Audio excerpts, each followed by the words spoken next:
Many people choose to not think about what happens to their water once they've used it.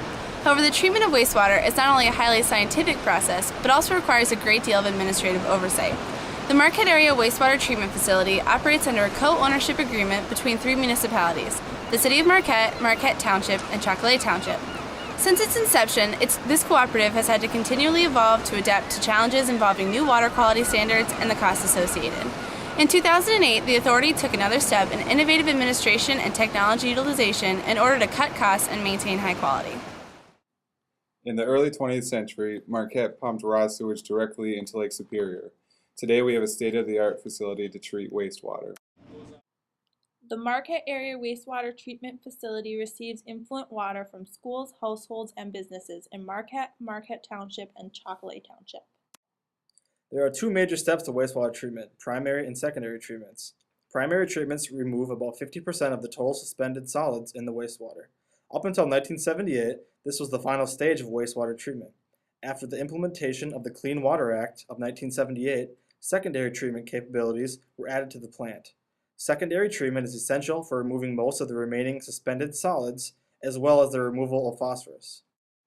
Most wastewater treatment facilities in the U.S. use the chemical ferric chloride to remove phosphorus during secondary treatment. Ferric chloride, a waste product of sulfide mining, comes at a large cost to treatment facilities. At the Marquette facility, this chemical cost reached $75,000 per year. In addition to the financial burden, ferric chloride produced 450 dry tons of waste product each year, which also created a large disposal cost.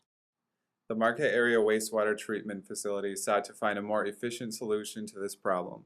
In 2008, at a cost of $15 million, the treatment facility underwent an improvement project. Among the improvements was the implementation of a biological phosphorus removal process. Biological phosphorus removal is an innovative technique in secondary water treatment. This process eliminates the need for ferric chloride, cutting a significant portion of the cost and waste products of traditional ferric chloride treatment.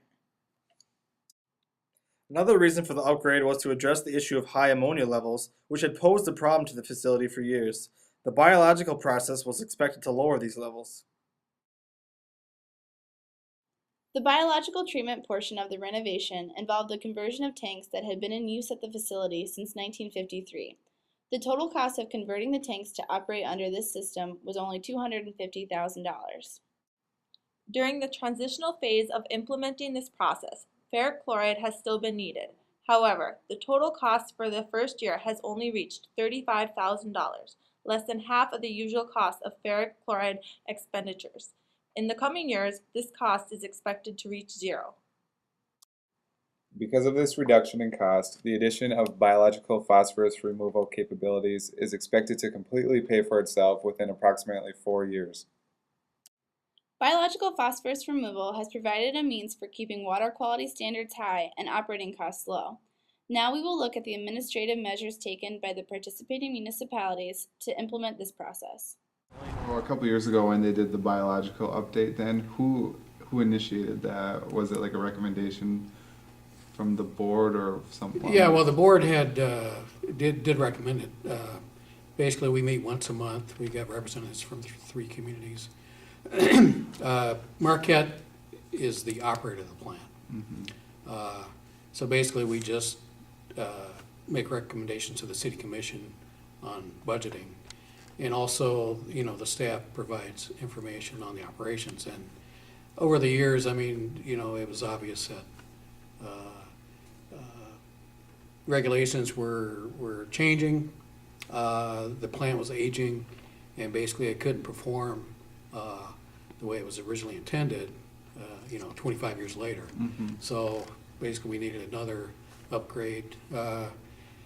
Again, there was federal money involved. And because we were at the end of the useful life and the bonding life of the plant, we had to renegotiate a new agreement. So the way it worked out was Chocolate, in the intervening 30 years, had kind of gotten away from the idea of expansion of sewer service. Mm-hmm. So they were not using the capacity that they had originally intended.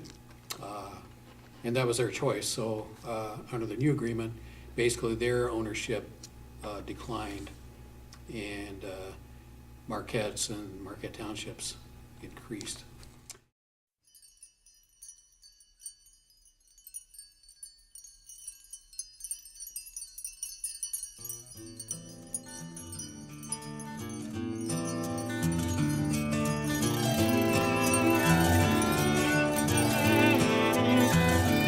Well, I built me her raft and she's ready for flow. Oh, Mississippi, she's calling my name. Catfish are jumping, that paddle wheel bumping.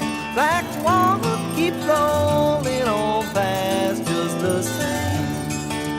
Oh, black water, keep on rolling. Mississippi moon, won't you keep on shining on me? Oh, black water, keep on rolling. Mississippi moon, won't you keep on shining on me? Oh, black water, keep on rolling. Mississippi moon, won't you keep on shining on me?